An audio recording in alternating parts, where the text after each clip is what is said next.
They come up in a two tight end look here. Let's go. White, 9, And he is going to lose yardage here. A loss of a full 3 yards, and now it's second down. One of the beauties of a 3-4 defense is that you have flexibility with your linebackers, and you can put them in different spots. But one of the downsides is an offensive team that's committed to running the football, you can get your big offensive linemen up on linebackers quicker, and that usually gives you an advantage in running it.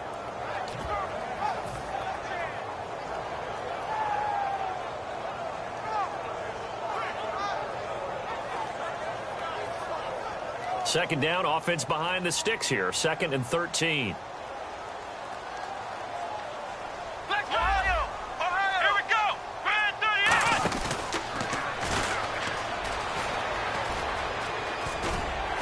Wrap up! Still moving. He won't go down. And he'll be taken down, but not before he gets into enemy territory. A very nice pickup of 33 yards. Not a lot of dance steps in that run. That's much more like being that bowling ball, just going down and scattering some pins, breaking through contact, breaking through tackles, and he knows how to finish a run. Ohio! Come on, let's go! The direct snap to Johnson, and he'll give it here to his running back. Cuts it out to the sideline, and he's going to get this inside the 30. 17 yards on the pickup there, and the drive will continue. And a new set of downs here after picking up the first on the ground. Yet again, here's a wildcat look. And some space here. And he'll take it into the end zone for a Browns touchdown. Johnson, his first touchdown on the year.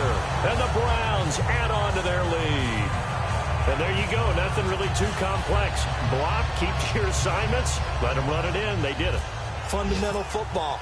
Good blocking, beats good tackling on that play. End result, touchdown. And he's able to put it through.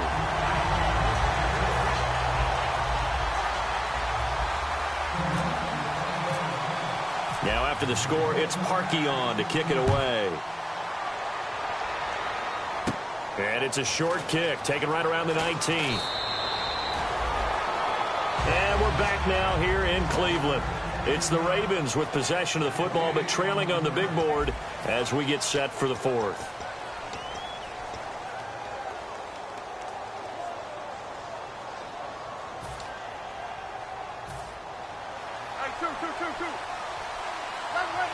Shift together here from the D-line. Now they'll run it on the toss. And he'll lose yardage. Brought down at the 32. It's a loss of 2 there, bringing up second down.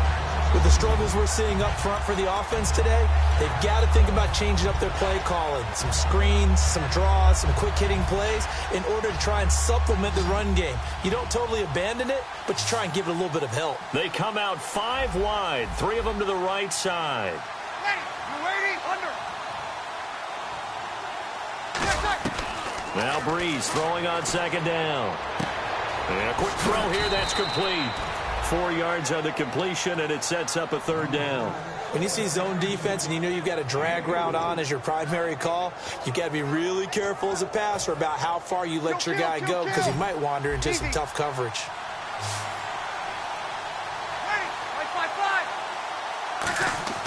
Breeze now. And this is going to be incomplete. Let's give some credit to the defensive guys on that play. Able to bat that one away. Sure looked like they were trying to hit the corner route. Here's Sam Cook now as he'll punt it away for the second time.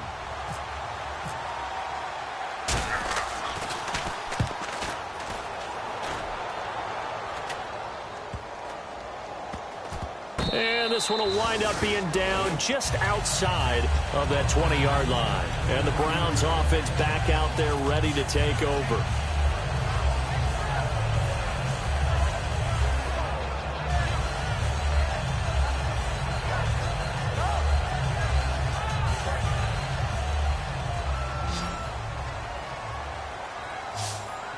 Another wildcat look here. We've seen this a lot. Oh, he's got some breathing room. And he cuts it back right, and he's got a crease. And he is into the end zone. Touchdown, Cleveland. A big play there. Touchdown number 22 on the season. And the Browns add 6 to their lead. And he keeps carrying the ball into the end zone, and in this one, he's sort of carrying the team on his back. He's the reason that they lead right now. No question about it. And you talk about on his back, he's not minding the extra weight at all, is he? Carrying that just as lightly as he does the football. Yeah, what a great performance so far. Those 3 touchdowns, it's got him in the lead. And now Baltimore gets set to take the field. And they're coming off a 3-and-out, my friend. I think they've got to look at that play sheet and go to a spot that they haven't gone before. Time to shake things up a little bit to try and get this offense moving. Okay, so how do you do that? How do you shake things up?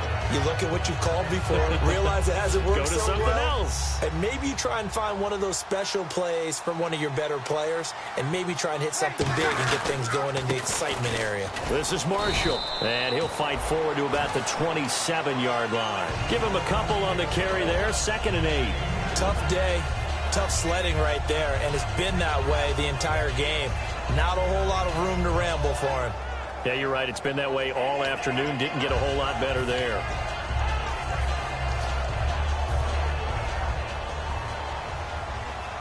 Here we go. Now Breeze. He's going to go for a big play downfield. And he's going to be intercepted a 3rd time. It's Chris Harris with a pick. And they take possession of the football and have it at the 36-yard line. Now the Browns offense, they get ready to head back onto the field. And coming off a one-play drive that was so deflating for the defense, what's their mentality? How do they rally here and stop this offense? Well, hopefully there's some determination that sets in, because they weren't ready to go on the last one. Give all the credit to the offensive guys for getting it done, but to allow a run of that length, that's just not being prepared. So now, are they determined? Are they ready to read their keys and make the proper plays? And we'll see how determined they are. See if they stay on the ground for 2nd down. Ohio! Let's go! Ohio! Here we go! Grand 38! And this play will be blown up. He'll lose yardage back at the 38. He lost 2 there, and it's 3rd down. And this situation with the lead 4th quarter, they're liking keeping the ball on the ground, I'm sure. That's just smart football, but you know the defense has to know it as well. They've got to stop them here. So now we're going to see that loading the box in a big way. 6, 7, 8, 9, whatever it's going to take, puts a little bit more pressure on your big offensive line. And on 3rd and 8, defensively, they're going to beef up the secondary. 6 defensive backs. Now this time he'll look to throw. And he's got his man out of the backfield. That's complete. A good pickup there at 22. Well, go ahead and throw the ball, man. You got the big lead. You got the clock on your side. Obviously, they don't care much about the feelings of the other team, do they? Well, I was going to say, you better run to the locker room pretty quick after this one. But right now, maybe they're just looking at it from the fantasy perspective. More points for everyone if they win big. The wide receiver moving to a new spot. They'll look to throw now on 1st down. Surveying the field. He's going to rifle one deep left side. And incomplete. He dropped it in the end zone. And when all else fails as a defender, when you're not there in the coverage, your best friend is exactly what we saw there. A big play shot taken by the offense. Unfortunately, it ended in a big drop. He'll try again with the arm here on 2nd down. And he's got his man in stride, complete. They give him 14 yards that time and a fresh set of downs. What's fun to watch is these college receivers transitioning into the NFL and how they grow as route runners. Because a lot of times now in the college game, the spread offenses, there aren't that many routes that they're actually running. Most of the time, they're just trying to find open space and present themselves to the quarterback as easy targets. But in the NFL, you've got to run the entire route tree, and you've got to run it well if you expect to get open. And down inside the 15, shy of the 10. He's played a great game. It continues right there, even with this lead, confident to throw the pass and have the reception made.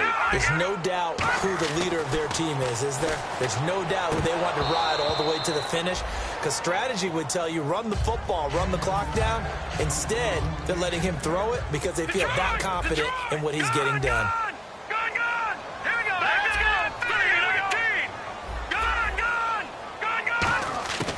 And 2nd and 10, he'll look to throw again. And his throw is incomplete.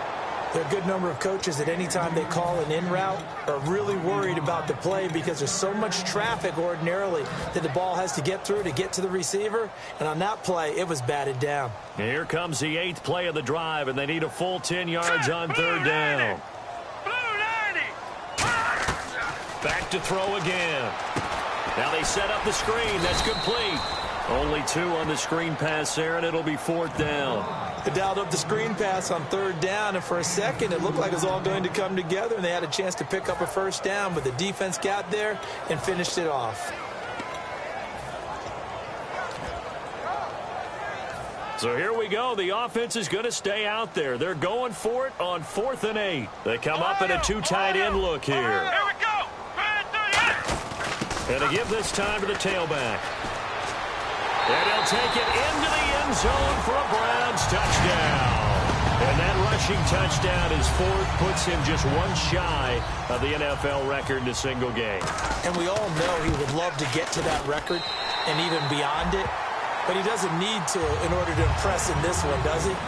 What a performance. What an absolute great game that he's had here in this one. Now after the score, it's Parkey on to kick it away. And this will be a touchback as that sails over the end line. And now Baltimore gets set to take the field.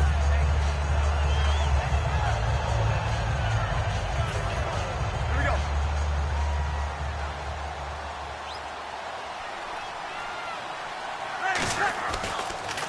They'll give it to him right up the gut.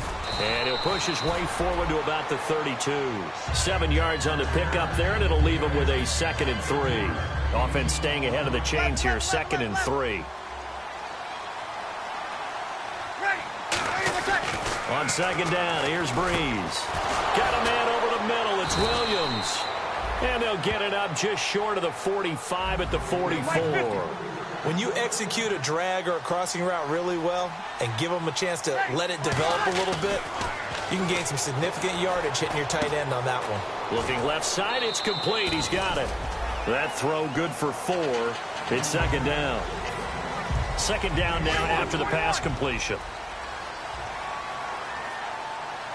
Possible run anticipation here as the D-line sandwiches together. To throw is Breeze. Now Breeze lost the football. And his guys are going to take over at their own 48-yard line. And now Cleveland geared up to take the field. And they'll be looking to build off of a nice drive last time, a drive that really relied on the quarterback. Making good decisions, distributing the ball well, distributing it accurately, keeping it away from danger. A really nicely run drive. But now the defense, what adjustments do they need to make in the passing game? Pass rush, pass rush, pass rush. Whether it's the guys simple, up front or maybe you bring additional guys, but you've got to disrupt the timing of them throwing the And football. we'll see if they can disrupt it here. They'll come out throwing here to start the drive. Well, Brandon, all receivers are trying to make sure that the defender thinks they're going to the middle of the field when they're running the out cut. On that play, didn't get it done very well because that one was batted down.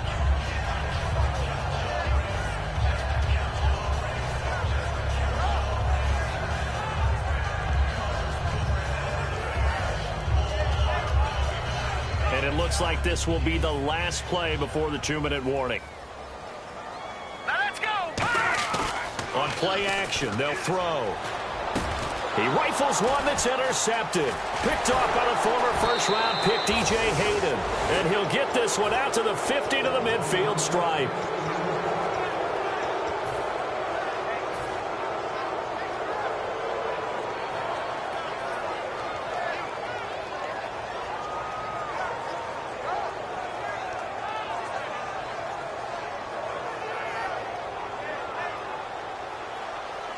Easy.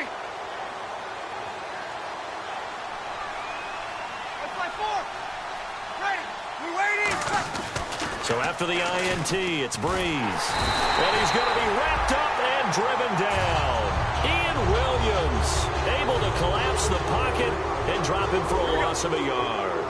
Great job defensively. I think he was trying to go through his progressions, find someone to get rid of the football. Before he knew it, he was on his back. So that just brings us right back to what you said in the beginning. A great job defensively. Nowhere to go with the football. That led to the sack. They'll give him 8 on the play, and all of a sudden here, it's 3rd down. And quickly, they get to the line.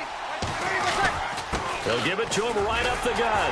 And he's got the first before he's brought down at the 39-yard line. 5 yards is the pickup there as that extends this drive. On 3rd down, that's a good job of situational football and understanding where the first down marker was and getting there. And he's going to find his man out of the backfield. That's complete. And now timeout is whistled as it appears there's a Brown shaken up on the play. While the trainers take a look, we'll step aside. So after that big play, let's see if they can catch their defense maybe on their heels. Throwing on first down is Breeze. His pass caught at the 4. And he is into the end zone for a Baltimore touchdown. Max Williams with 2 touchdowns on the season, both in this game. And the Ravens cut into that lead.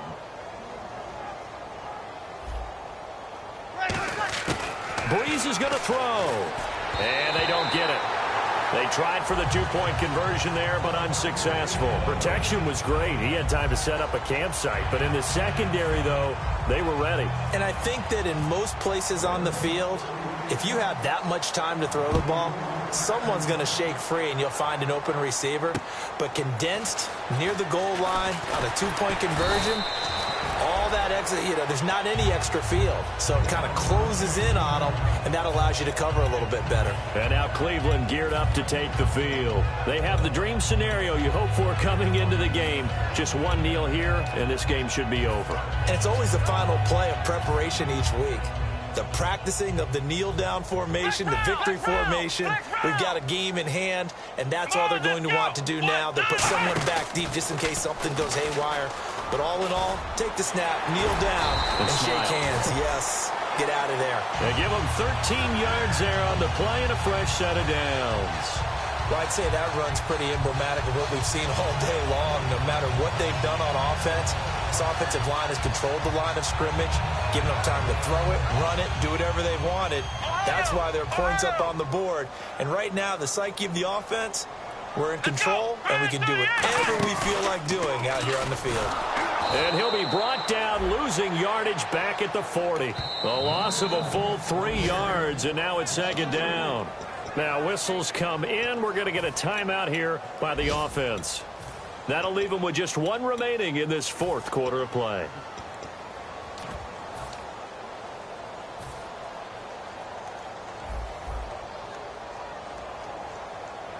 They come up in an offset eye. That one looks like he'll throw here. He's got time in the pocket. Going up top. And that will be incomplete. 4 ticks left here on the clock. So many offenses want to include their running backs into their passing offense and be able to swing the ball out or check it down to them. But sometimes those guys are just not as comfortable catching the ball as they are running it. And this looks to probably be the final play.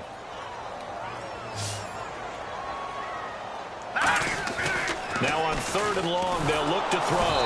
And this will be incomplete. 1 second left to go. Putting pressure on the guy throwing the football is always good. But when you can couple that with contact on him that leads to an incompletion, as we just saw there, that's winning football. Hurry up, here we go. Back there to that Philly, here we go. Leopard, Leopard.